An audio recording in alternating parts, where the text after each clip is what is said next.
Good morning. Happy Monday. We've got clear skies. We've got birds singing. Still a little dark, but that'll change. Fresh air. Can get up into the mid 80s today. Welcome back to sunny California.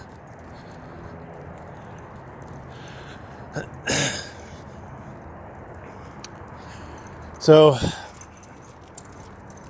people keep telling me that Glick v. Knief, that's a silver bullet. Obviously, it's not a Supreme Court case, but that's the case that makes it evident that 10 feet is the magic number. Now, it's not. Glick doesn't say that. In Glick was 10 feet away. So that is a magic number.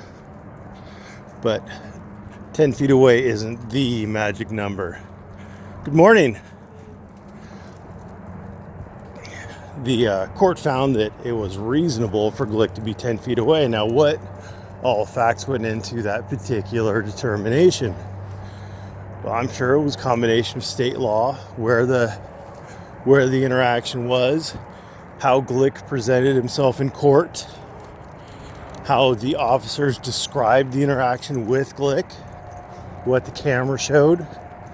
There's going to be a lot of things. When the court says that it was reasonable for Glick to be where Glick was and to be doing what Glick was doing, the court has looked at the circumstances. All of the circumstances. Not just some of the circumstances. All the circumstances that have been placed before the court have been looked at by the court.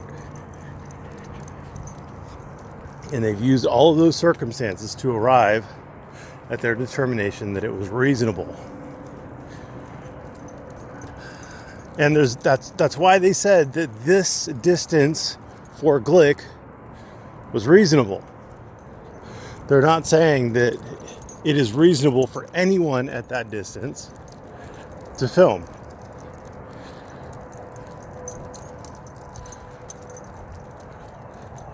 To illustrate this point, the reasonableness standard in Fourth Amendment law, I think, is a little bit easier to work with for people. But let's go back to my very favorite Fourth Amendment case, Terry v. Ohio, and let's look at the situation that Officer McFadden saw. He saw grown-ass men standing on a street corner. One would walk up to the window, look in, come back, and they'd talk. One would go up to the window again, look in, come back, and they'd talk. Then they moved down the street a ways where they met a third person, etc., etc. Now, Officer McFadden thought that they may be planning an armed robbery. And the court thought that was reasonable. It was reasonable that he thought that. But now let's replace those two grown-ass men with two young ladies. And let's give them a baby stroller with a baby in it. And let's say that street corner was a bus stop. One young lady would go up to the window, would come back and talk excitedly about something that she saw in the store window, while the other lady would sit there talking about it with the baby. All the same factors, but just by replacing the men with women and adding a baby stroller, I'm pretty sure that a court would find that Officer McFadden's reasonable belief that there was crime afoot would suddenly be unreasonable. If you can't follow that, well, I'm really sorry, but you're probably not smart enough to operate YouTube either, so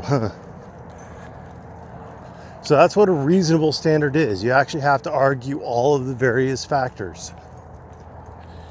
And just because in one situation the court found that 10 feet was reasonable, doesn't mean that in all situations. The court keeps going back to the subject to reasonable time, place, and manner restrictions. Reasonable, reasonable, reasonable, reasonable.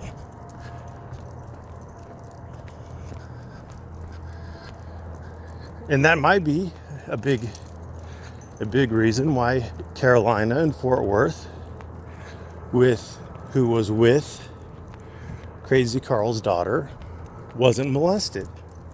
Because she didn't pose a threat. Middle-aged woman with her daughter filming. I know it's not her daughter, but the officers don't understand the situation. They're going to make snap judgments. They're going to see some middle-aged woman with what appears to be her daughter filming, and they're going to have a completely different reaction than having Crazy Carl standing right over their shoulder filming. They're going to want a little more distance from Crazy Carl because Crazy Carl is quite potentially a threat. And the court is going to look at that. Courts are always going to give a lot of deference to police in those situations, whether you like it or not, because the police are there. And you say a guy walked into a room and okay, but you guys know what it is when a guy walks into a room menacingly.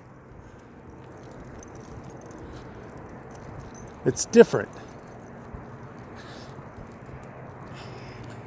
You got to look at the totality of the circumstances. That's what dumbass GED Jack doesn't get. What's the difference between Padilla and, I'm not going to mince words. He's a little hard fucking ganger. He's that dude. I wouldn't put it past him to throw hands at the drop of a hat or pull a knife or a gun or whatever. I would give Padilla quite a bit of my attention and respect if he was coming after me, inviting me to fight. Puto. What are you doing, puto? Why gotta throw the door in my face, puto? He's coming after me. I am aware of what he's doing and taking his actions into consideration strongly while I'm formulating my next steps. You put that situation, compare it to the situation where there's dumbass GED Jack who looks like he brought an extra chromosome to the chromosome picnic, who as he's past you says, motherfucker. I mean, you might turn around and be like, dude, what the fuck's your problem? But you're not ready for inevitable violence. That's the difference between just swearing in public and saying words that have an effect to immediate breach of the peace. It's all in that reasonableness standard.